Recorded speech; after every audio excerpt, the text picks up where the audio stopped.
So on 3rd of November, the Honorable Supreme Court said that they were going to pass some directions, interim directions regarding dogs in institutional areas, and today the bench assembled, read the order and did not hear any party today. We are actually quite shocked to hear the orders that were passed. It was regarding removal of dogs from certain areas. These areas have been loosely defined as educational, medical or sports institutions across the country. The order has been to make peripheral walls and fences within 2 weeks in these areas and deny the ingress of dogs and remove all dogs.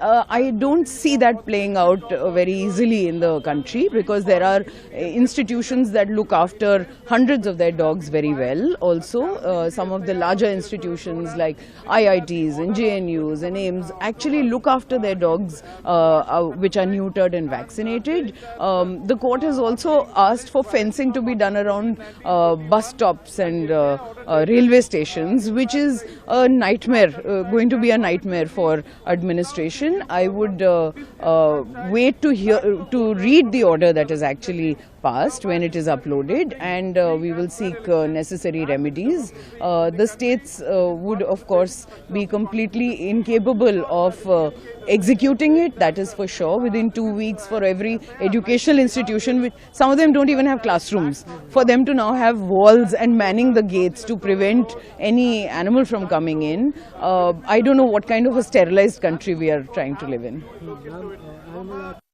Happy or impressed with the Supreme Court's view today.